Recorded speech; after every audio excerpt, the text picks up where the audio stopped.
This is Amin Sorour, and I'm HR Director at ABI.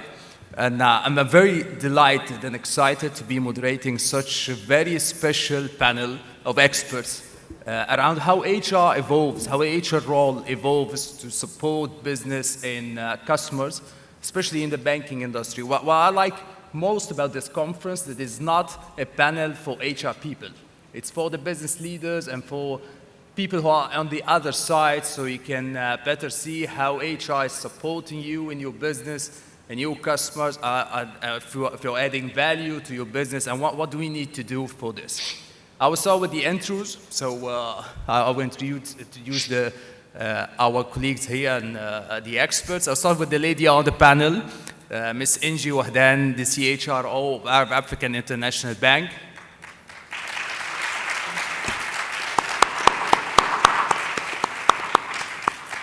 Ms. Engy has nurtured a very rewarding career based on her passion for talent management and people development, and she has both sides of the coin. She's not just an HR expert, she has spent the entire career in the banking industry, so she's both experts in HR and in the banking industry, more than 20 years. So I think you add a lot of value to acknowledge the challenges that the banking industry is facing. Welcome to the panel. Thank you. Thanks. And Mr. Medhat Madany, I think he doesn't need to be introduced. He's a renowned figure in the HR industry.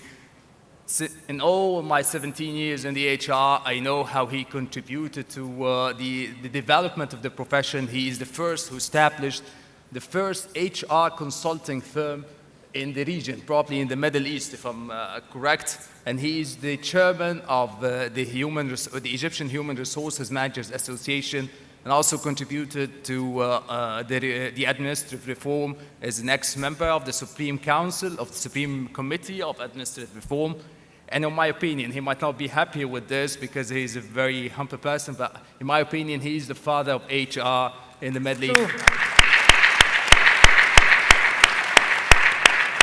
It's an honor being with you.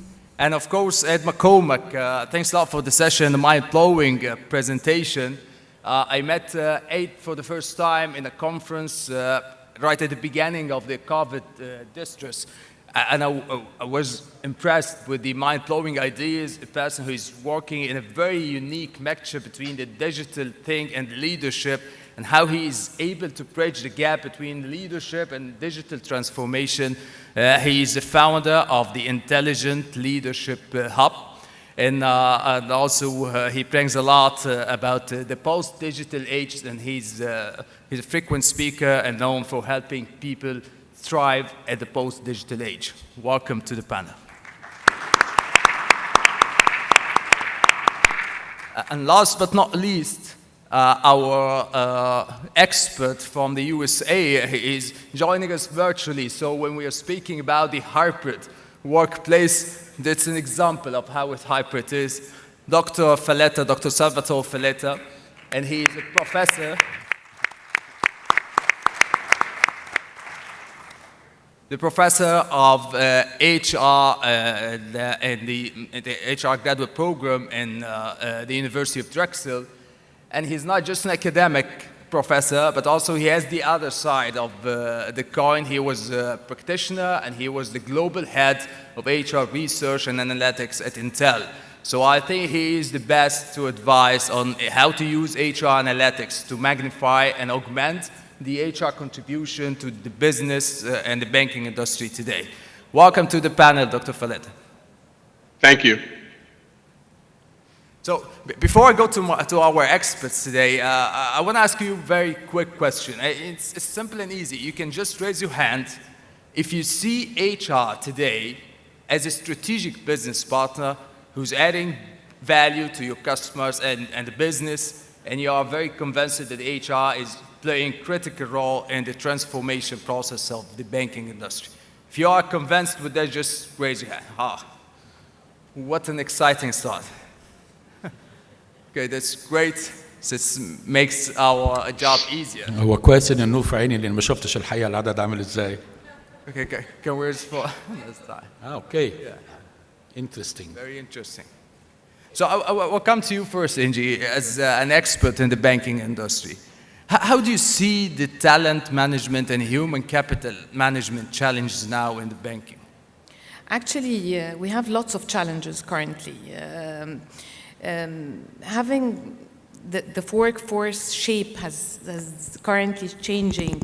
By 2025, all the millennials will be 75% of the global workforce. This makes a huge challenge on organization. First, attracting those talents, developing those talents, taking care of those talents, coaching these talents, because they're very fast moving, they're very ambitious, they need to skip levels to achieve their goals. So this is, from my point of view, is the coming challenge in the talent agenda. Absorb these talents with their huge ambitions and the huge energy attracting to your organization, and they're believing in what the journey is going over in the current world is the most difficult challenge I see. Okay, lots of challenges are coming over with the new workplace after COVID and the current economic downturn.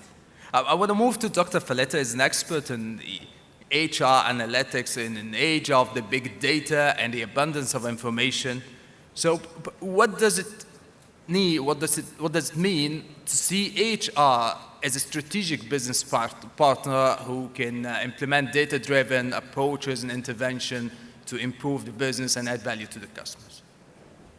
Yeah, indeed, the pressure's on. For the last decade alone, we've seen a lot of changes in terms of what business expects from the HR function locally and globally. We're seeing an acceleration, if you will, in terms of how evolved HR, that is evolving as a profession, as a function. You could almost characterize it as a new generation of HR. And organizations today are acutely aware that HR can no longer exist just merely as a support function, in terms of delivering services and processes and activities. Instead, HR must be seen as an enabler of business strategy and execution, regardless of sector and industry. So what the business requires now from HR is to build a set of integrated solutions and capabilities and move away from the traditional role of HR in terms of implementing activities and processes, and to accelerate business results in order to obtain strategic competitive advantages. So if you think about it, to achieve this shift, I believe HR function needs to leverage advanced analytics in a meaningful way, including research and ongoing experimentation to enable HR, or human capital strategy, I should say, innovation and smarter workforce decisions. Just brilliant. Are we paralyzed with data, with the abundance of information? Can we get over this challenge? I think so. We're seeing HR and in business intelligence where we got the capabilities and the skill sets, and technology is evolving exponentially. Everything from SaaS-based platforms to advanced statistical packages like R, for example, which is an open source statistical package coupled with Python. So we're getting there. As long, my biggest concern is around data ethics and privacy. That if we can manage that, I think we have a bright future. Just brilliant. Aid, I want to build on not just your presentation, but also it's how the whole day is discussing that we are living in the post-digital age, probably in the humane age. So we're focusing on building a people-centric organization. What would you explain a little bit more how HR can support business leaders to structure and design such a people-centric and encouraging organization that is conducive for performance and development and growth? Sure. I think ultimately we've got to sort of realize that whatever way we slice it, the current business model is optimized for the shareholder and no one else. However, it will become apparent as the best talent cannot be attracted by just throwing money at it. So that's when we start to bring in the sort of concept of purpose and having a higher set of values than simply just making a profit. Because people, and particularly bright people, will have choices. And of course, the banking industry had it to itself, and now the technology industry is in direct competition for that talent. So somehow or other, the banking industry itself has to, it can't sort of look away and not think about profits. Perhaps we need a complete overhaul of how we report in terms of accounting globally, and that may well happen in time. But what we've got to realize is that we are all under pressure to stick to the old factory model, to play it safe, to avoid failure, and basically any experimentation will be a problem if that's what the employees start to do. So we've got a lot of things that are wrong, but I was very warmed today by the tone of the presentations and the discussions. And I've done a lot of work in the banking industry with some of the biggest brands across the world. They've all got the same problem, so to speak. They've all got the problem that they believe past successes are indicative of future successes. And really what Chris said today, very, very important. Whether you're big or small, whether you're new or old, you have to treat each day as if it's day one of being a startup. And that's a very, very different mindset. We've also got the problem that the banks of any significant size are basically broken down into feudal warring tribes. And it's all about the power, how many people I have, how much P&L I have, and so on. And we have to kind of dismantle that. And it may take, it may take a number of years, or maybe the market will force that into changing. Hopefully young people will stimulate the change, because if you haven't got the talent, you've got a technology factory, and if you've got a technology factory, you're operating at 0% margin. This is brilliant. Before I go to Mr. Medhat Madany, I want to see how this would be applied in the banking sector. I'm not from this industry, but I always have this impression that the banking industry is a zero-mistake environment. So you cannot experiment, you cannot give greater leeway for innovation and experimentation and collaborative innovation. How this can be applied to become more of a people-centric bank? I like what Bahiri said in the previous panel, and he said we need to celebrate failure. We do this because actually I see failure as a lesson learned. If we didn't fail, you will not learn. I guess banking sector has been differently managed the last 5 years. I'm talking about Egypt. You accept failure, you accept whatever happens as a lesson for the next. The full transformation banks now, and we currently, that 15% of the banking sector now is under a full transformation. Some banks have started early in 2007 or 8, and now the others. But actually to accept whatever stakes, as Ed said, take each time as it is and analyze and working in agility world. I guess everyone now is doing this. So accepting failure and accepting learning from others, and this, I guess this will be the game changer next year. Yes, you're correcting my impression about the bank. But I heard before the study that Google at some point of time were rewarding failure. So part of the reward scheme were dedicating 10 or 5% for making what they were calling it intelligent mistakes. Would that be possible in the banking industry? Sure, this is definitely. That's why everyone now is repeating the agile, the agility word. This is, for me, is the agility. Yeah. Start whenever you go on the path, learn from what happened, and complete. You cannot start as a perfect scenario, putting a perfect plan, and if you failed, you stuck. This is agility for me, because I see most of the people now are doing this. So I'm with this game a lot. Yeah. So we are in the middle of a transformation. My bank, Arab African, is in the middle of a transformation. We're working in 150 plus projects, and it is on agile. We start this and looking for the other, and I see that this is, as I told you, the game of the future in the bank. And there are lots of other big banks have started before us, and it succeeded.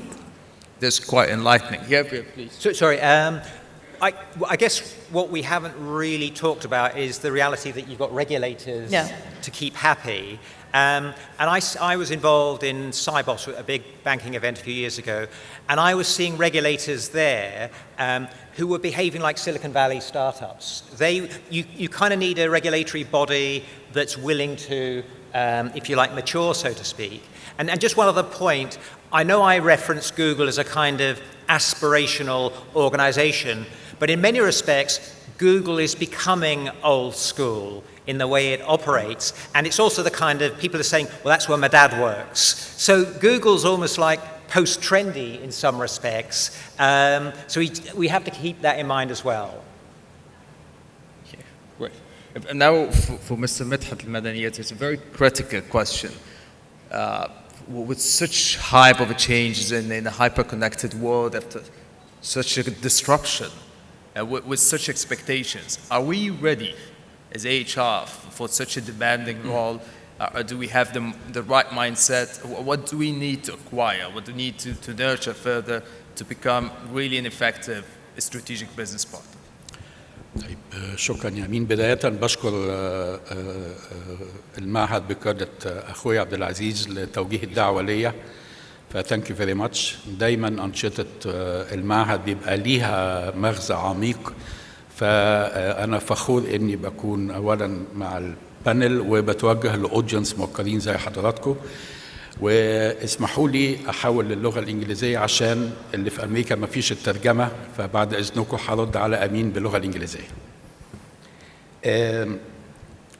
This is a critical question, Amin, as you mentioned, and as the amazing imperatives that we have been experiencing forced amazing and difficult changes that we need to adapt to. It's been over 4+ years, even before COVID. Whenever I was lucky to be invited to any speaking context, my main focus was on the human resource professional. Because out of the responsibility that the HR professionals carry on their shoulders is, of course, developing the organization through developing the human and maximizing the human contribution. Most of the times we've seen that HR professionals did not really focus on themselves to be able to equip and immune themselves either with المعرفة الجماعية or how they need to keep themselves informed with what's going on around them to be able to cater for the changes that were imposed by the imperatives. المقتضيات فرضت متغيرات. Since the morning, we have been listening to unblocking the potential.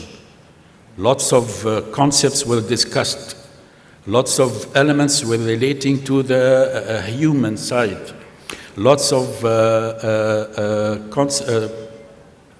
discussions and dialogues were focused on the behavioral patterns. And that's why it's again, from my hat of the EHRMA, which I'm handing over to the new generation of HR now, I need to focus on us as ممتهنين للمهنة, HR practitioners, how we are informed, how we are connected with what's going on. المؤشرات الدولية التي يعني تعلن من كل حين سواء الجلوبال competitiveness وازاي أنا كHR أبقى competitive أو التنافسية العالمية ده شغل لا يتجزأ من شغل الموارد البشرية. How the global competitiveness index ازاي أنا أبقى informed.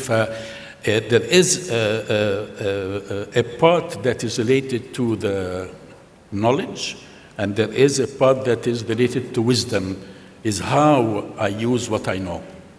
فالفوكس على الموارد البشرية أو ممتهن الموارد البشرية, this is something that we should never lose focus of, because everything has been changing And again, in one of the country events, maybe 3+ years ago, we were talking about إعلاء قيمة إنسانية الإنسان في محيط العمل, elevating the humanity of humans within the working environments. That's a major part of HR. Now with what's going on, how the well-being of the staff, how we are tackling the human side of the story, how HR will be able to develop themselves in order to be able to deliver what is required tomorrow. Because let's admit, whether people, professions, even organizations, what made us succeed yesterday cannot guarantee the success for tomorrow.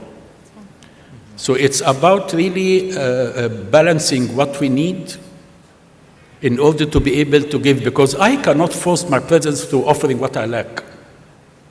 It's quite simple. HR need to really look at their own capabilities, and they need to detect how the HR will be evaluated by the recipients of the HR activities.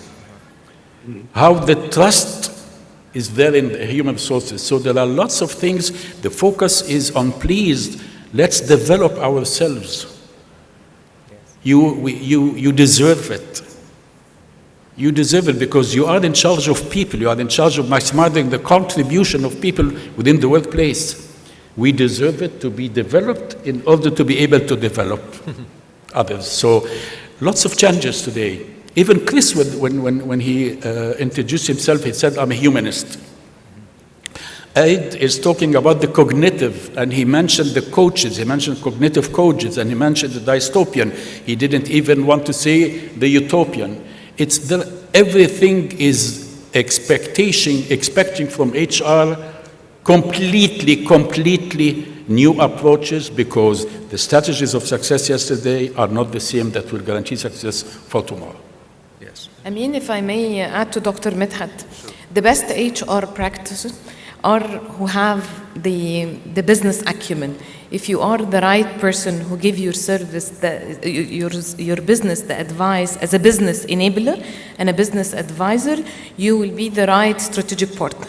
So in my team and the others and the lots of employers now, the best HR partner is the one who's coming from the business, because he knows how does the business makes money, how you can advise, and he has to be one of the people. Now we're sitting on the table who puts the strategy. We're a committee who puts it. HR is the main pillar of the organization. As Medhat said, if I know how to develop myself as an HR person or a leader, I will know how to develop the team or the organization, how to coach them. Now, if you see the new trend of HR worldwide, they're not even called HR. It's a human capital, more than coaching, being an advisor rather than the personnel, the old personnel or the human resources. I'm not here to attract people, hire them. No, I'm here to retain them, to develop them, to keep them aligned with the market trends. So I need to be the right person to enhance myself, to enhance the team in order to be the right enabler to the business or advisor, as Medhat said. Yes, it's Can I add, if you don't mind? Sure. When Chris shared today, the demographics about Egypt, the 76% will below 30 years now.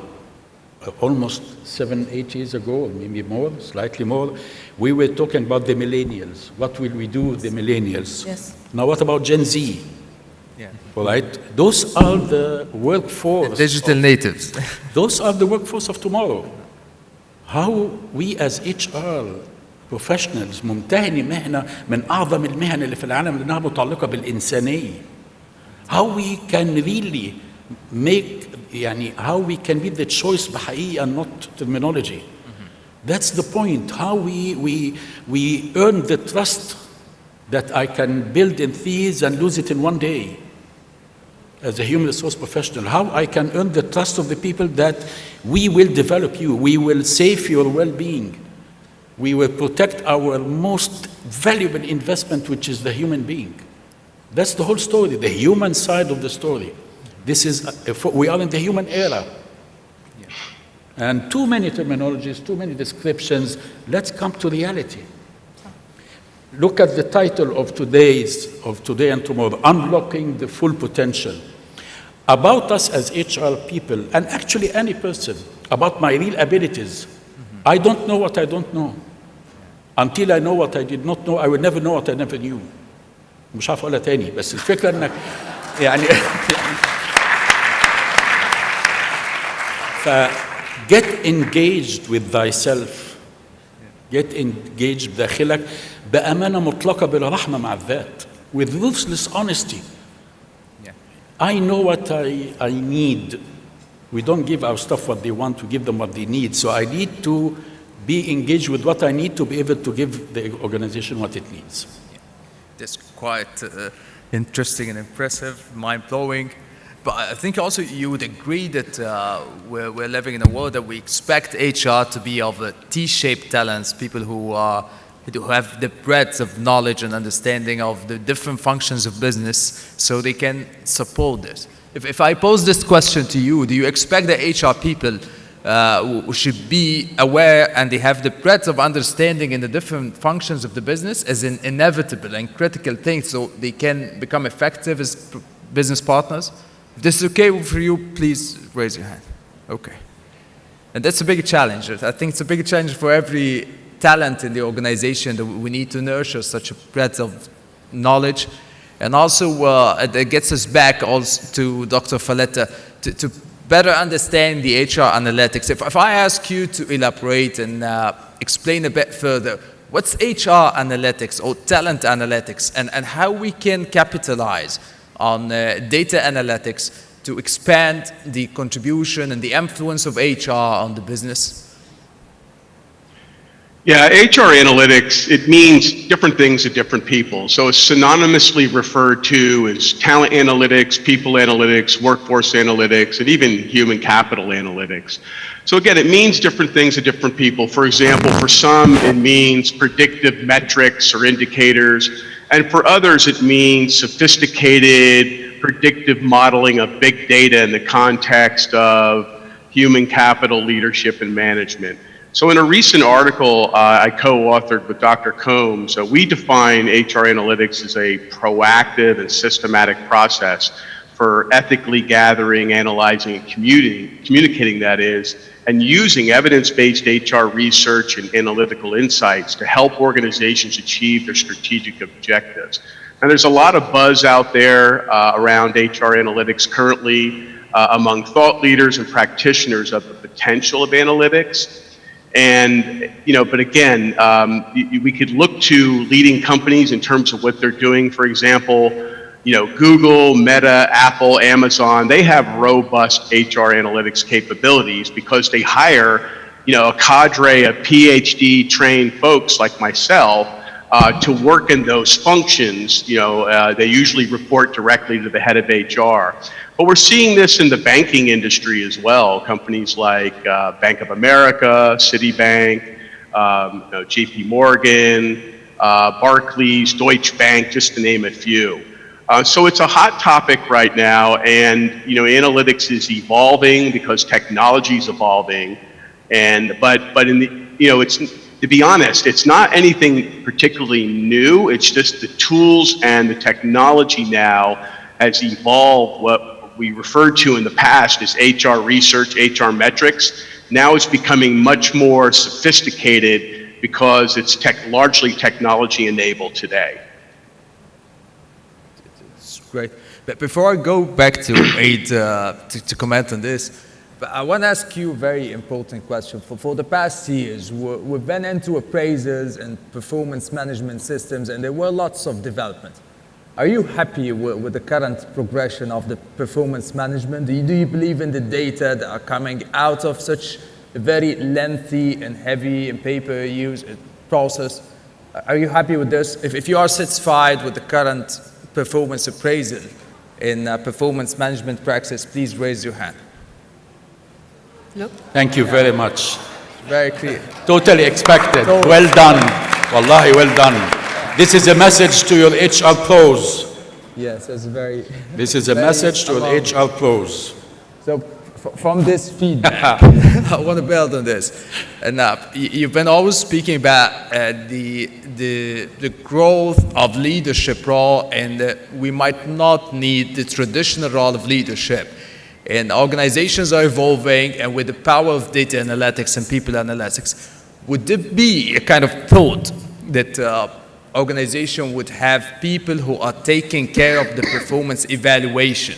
So that would free the manager from the evaluation to focus on coaching, like having a data scientist who plays the role of a performance analyst, like in the sports, somebody who is using data to make sense of it and help people develop the inner coaching practice so they make sense of data and work on their development, while the manager would play the role of the coach. Would it be an idealistic vision, or it's possible in the future?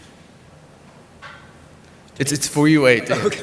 Right. Well, I mean, we've had talent analytics for quite some time, but usually it was annual and it was a kind of lag indicator. The problem had already emerged. And I guess where we want to get to is being more proactive in, if you like, fine-tuning our talent. And it is a necessity of being a coach that you have some degree of intimacy with your athletes. You know, I shouldn't resist my coach measuring my heart rate, or the quality of my sleep, or how long it takes me to run around the track. Now, to most people in an organization, that would seem like an invasion of privacy.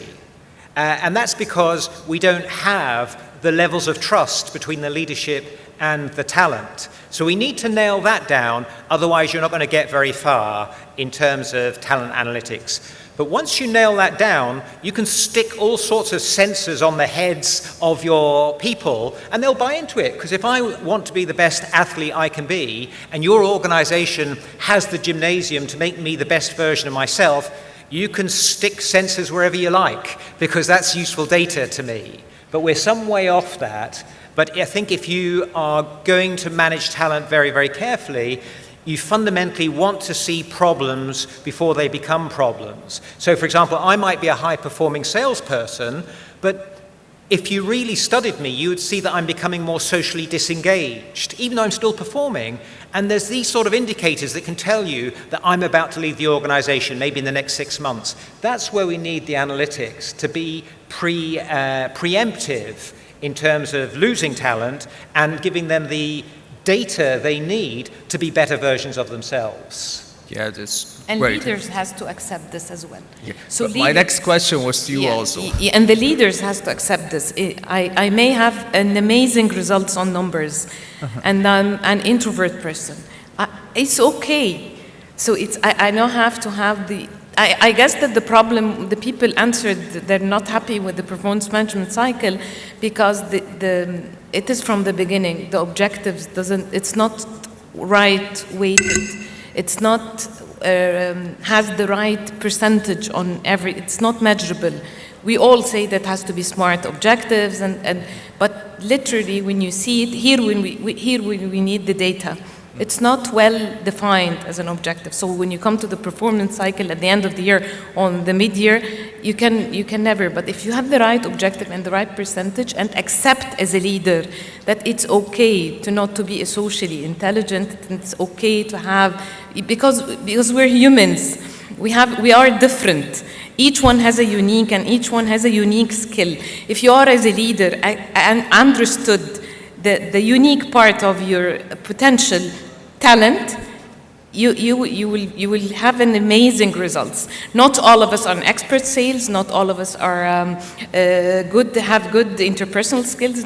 We're humans. We're different. Just my advice to the leaders, HR leaders, and the business leaders: understand the talent of your people.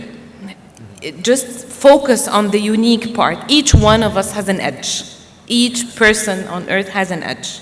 So the right leader is to look for this edge and either maintain it or develop it.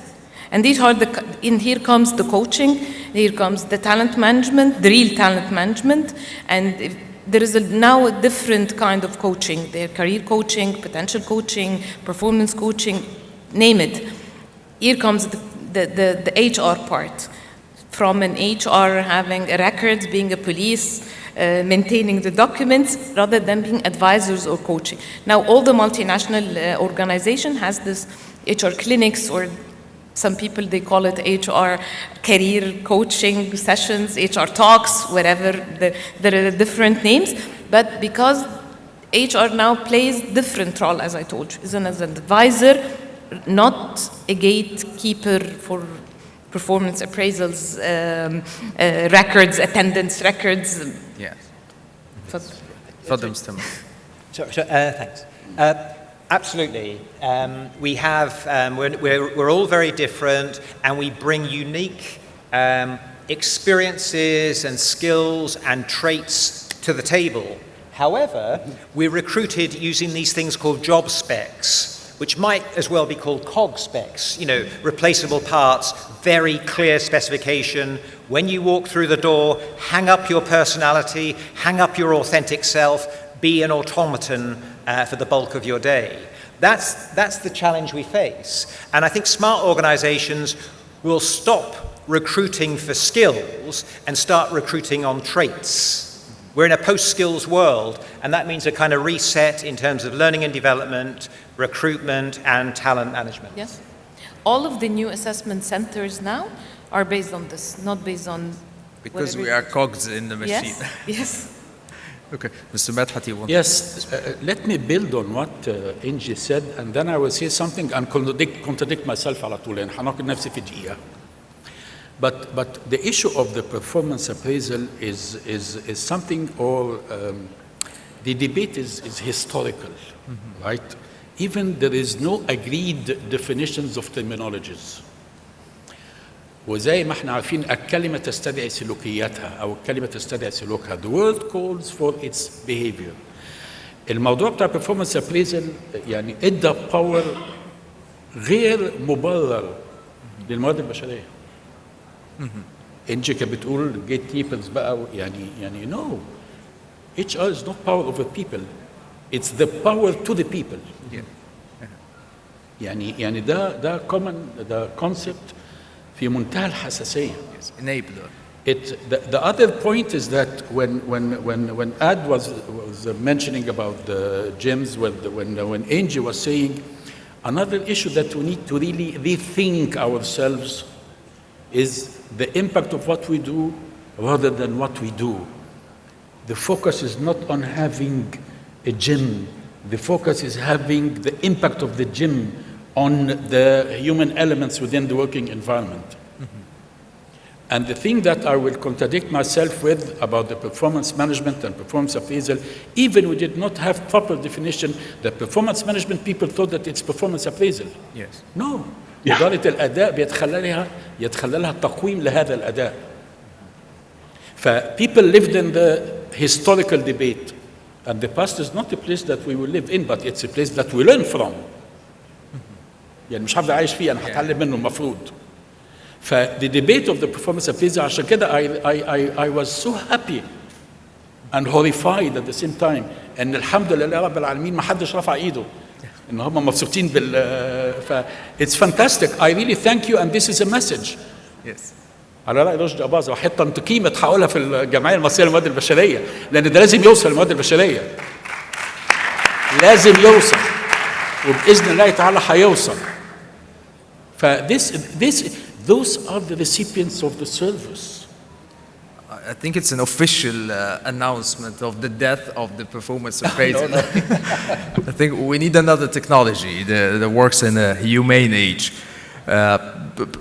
Before you elaborate more, I had a thought in my mind, because during our preparation meeting, Engy, you were very passionate about coaching and how coaching can help the banks and the industry accommodate millennials and new generations like Generation Z and digital natives. Would you take us into this paradigm and how coaching would be an enabler, but probably that would improve performance management, would improve the leadership outcomes? Well, I think, different generations have different attitudes, different weaknesses and strengths. And I think it's important for the coach, the leader, to have the emotional intelligence to see the individual for the individual they are, as opposed to a cog or a resource, so to speak. So the coaches need to be very, very emotionally intelligent. And I think we're seeing, one doesn't want to generalize, but the millennials typically would walk into an organization on day one and say, I want your job, CEO, how do I get it? The Generation Z, who have been very exposed to the crash, to COVID, are now more conservative than their parents and are very economically focused, perhaps ironically. So we have to kind of recognize what motivates the individuals. We have to, I think, provide something more than just money. You can't just wave money at your talent problems. Some of us have spent the last couple of years reacquainting ourselves with our families, and we've discovered that we actually quite like them.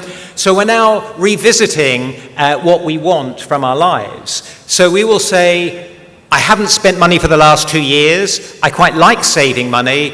I'm not going to be pursuing money now. So I will take on salaries that are lower. That gives me more economic options. So your organization needs to be able to signal from an employer brand perspective that you are much more than simply a place where you can, be a factory worker, so to speak. And the bottom line is that for any human, we want to feel self-actualized. We saw the Maslow hierarchy of needs, so to speak. And of course, ultimately, we want to be a human. So this takes me back to the cognitive gymnasium. How do you structure your organization such that there are opportunities to be social, to be mobile, to be creative, to be curious, and so on? So I think I think it is important to create an environment where people are not just stuck at their desks staring at a screen all day. And if we can make the workplace more human, if you like, then I think we stand a greater chance of being successful. But it will be the role of the coach to kind of help unpack that, because a lot of people in the workplace have forgotten how to be human, and particularly young people who have perhaps lost out on 2 years of social development. I think there's a bubble coming through the pipeline, and it's going to cause problems for society. Young people entering the workplace who have no interpersonal skills, who burst into tears at the first sign of criticism. We've got to somehow or other manage that, even though we have to kind of bite our tongues and say, grow up, so to speak. So we're going to have to be very kind, if you like, to the next generation, because I think they are, in many respects, perhaps fragile. It's great. Mr. Medhat, you wanted to expand? Yes, just if you allow me, Ed, you mentioned about the motivation, and this morning Chris was talking about the Abraham Maslow, although there was no mention to McClelland or Herzberg, the different theories of motivation. However, there is a wonderful debate about motivation. I'm not saying who is right and who is wrong. No, this is a tafakkur. It's something that calls for proper thinking, analytical, critical thinking, because personally, I belong to the school that my duty is not to motivate people. My duty is to enable people. An environment, a culture that is conducive to productivity. The motivation rests within my own self, within my own zeal. I need to be motivated by my achievement. Then, to me, again, I'm not saying the other part is wrong, a'udhu billah, no. But the school that I was raised at, or within, and it's not the only school that is right, but I found real good constructive debate about the motivation. I was enabled, I achieved. Then I was happy with what I have achieved. All right?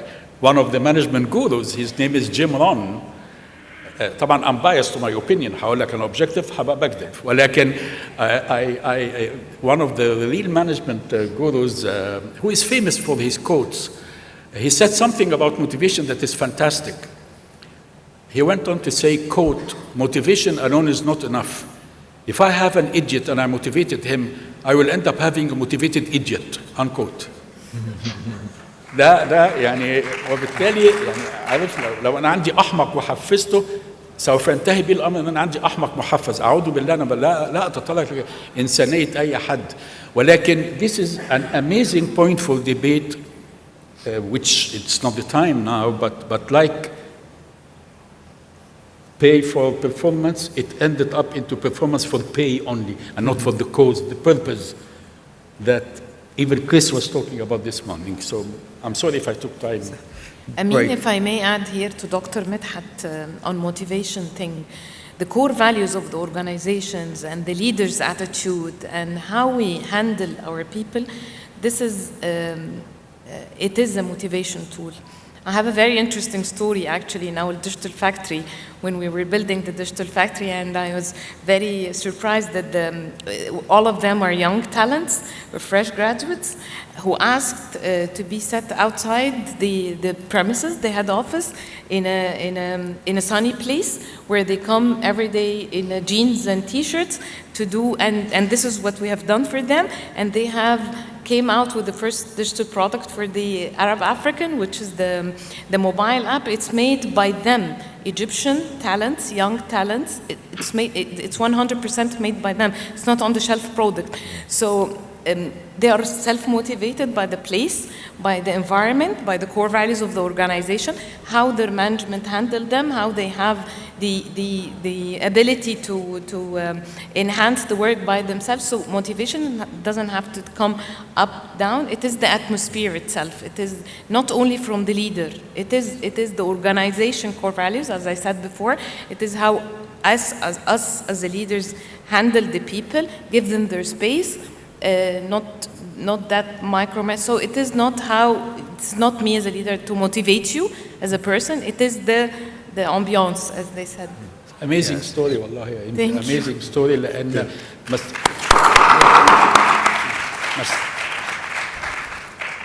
أنا هقولها بالعربي. ما صدقنا تخلصنا من ثقافة رمز كل ما هو جيد إلى الخارج وكل ما هو سيء إلى الداخل. لا، إحنا بنبهر الآخرين بمصريتنا وبما نحن عليه. It's very clear.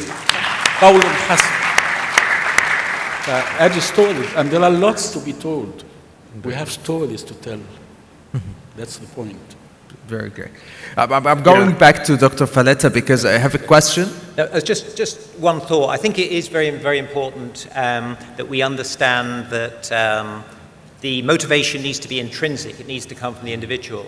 As we enter the gig economy, my next gig totally depends on how I perform during this gig. So I don't need anyone waving carrots or sticks at me. I will get motivated by having other great people around me. Yes. I think of our organizations going forward as like railway stations. You go to the railway station every day, you see a lot of people you recognize, you see a lot of people you don't recognize. If the station master came onto the platform and said, okay, today we're going to Alexandria, some people will turn around and say, I don't think so. The only reason I'm using your station is to help me on my journey to mastery. And the trick for us is to create an environment that keeps them with you on their own personal journey. And the only people that will remain in play are those that are, if you like, gig grade, world-class people. So we need to build our, if you like, our organizational strategies around our star players, not come up with our strategy and find the star players. When you look at football, you find great footballers and then you work out how you build your team around them. That's actually an indicator of the power shift from the employer to the talent. That's a big thing that's happening. Yes. Dr. Falletta, this question is coming from our experts in the audience. They want an advice how we can use people analytics or talent analytics to build a performance-driven organization. In another term, how we can improve the performance management shortfalls through people analytics and data analytics? Yeah, that's a great question. And I think people analytics are used for a variety of purposes, right? We're not just using analytics to identify drivers for employee engagement, which is an important part of what we do with analytics.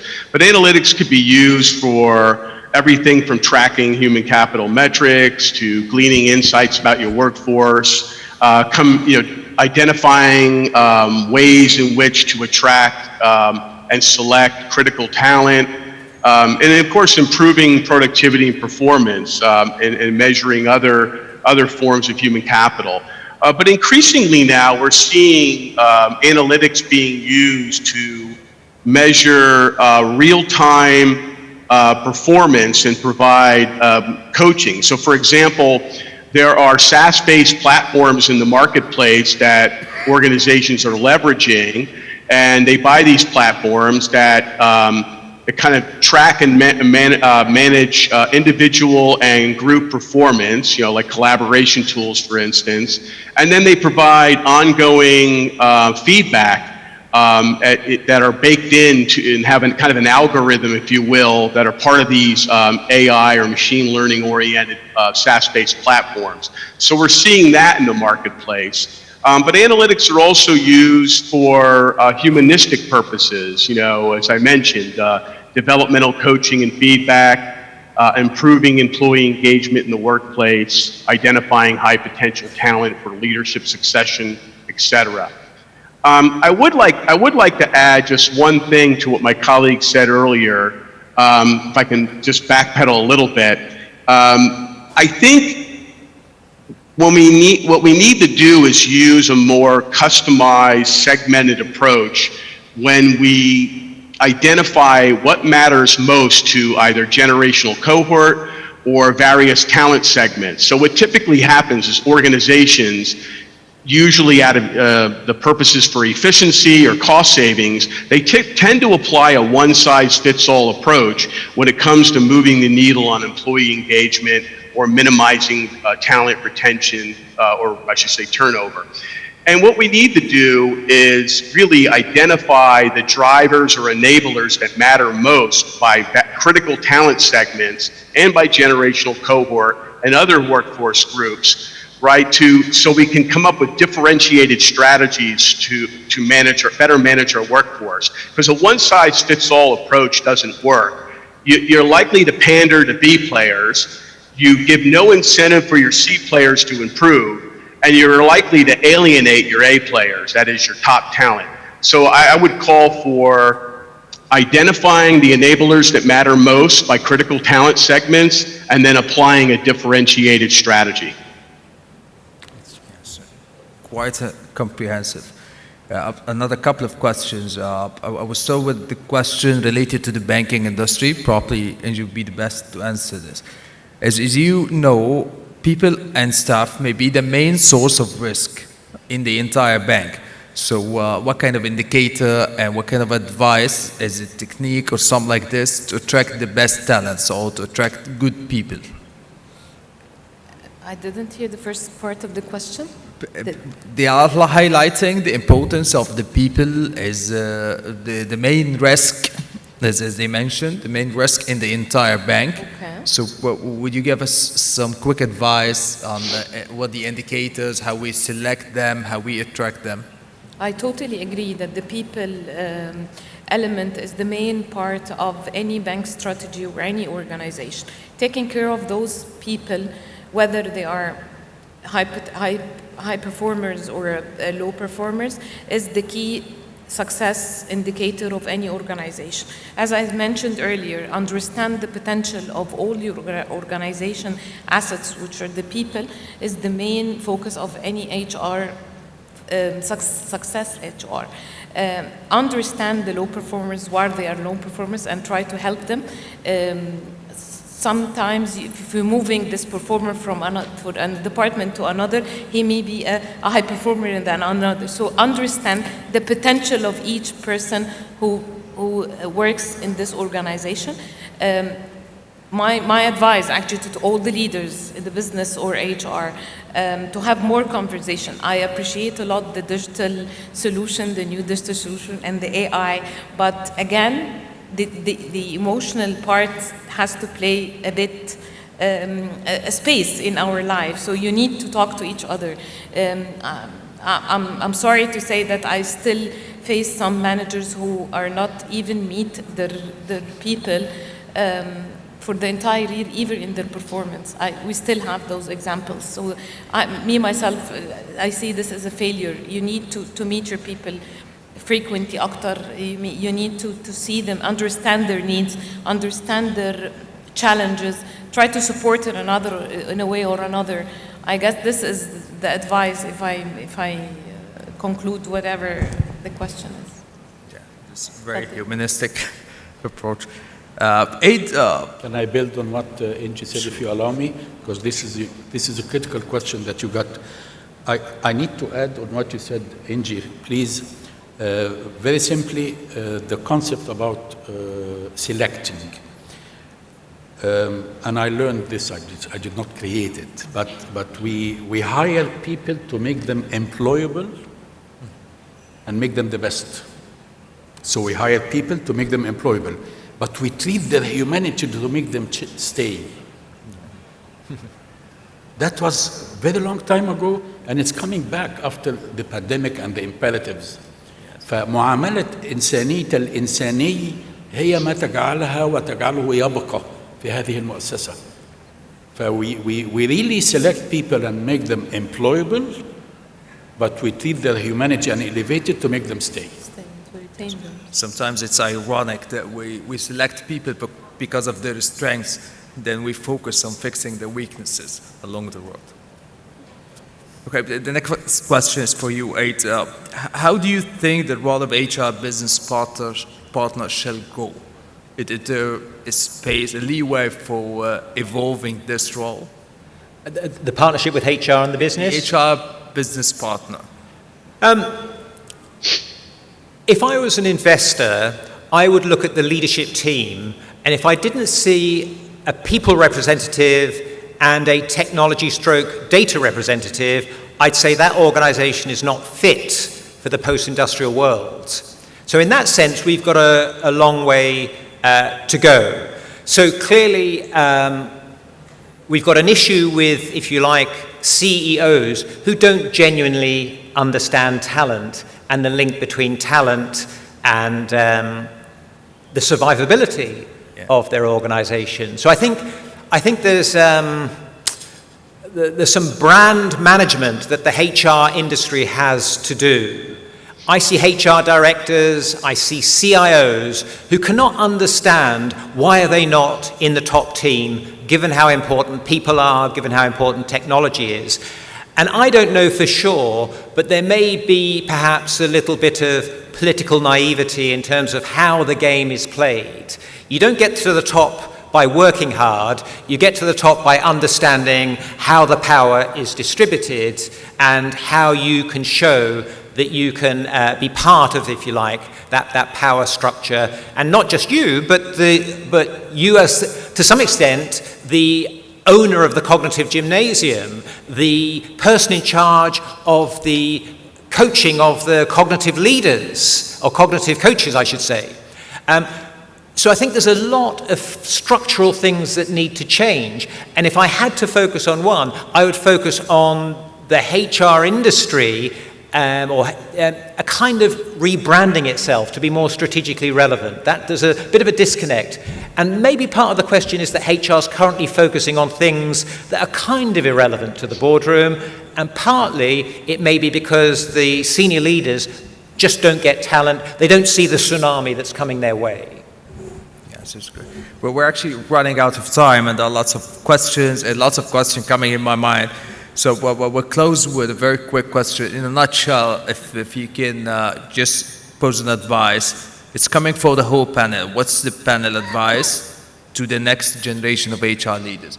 I will start with Dr. Falletta. In a nutshell, what's your advice for the next HR leaders?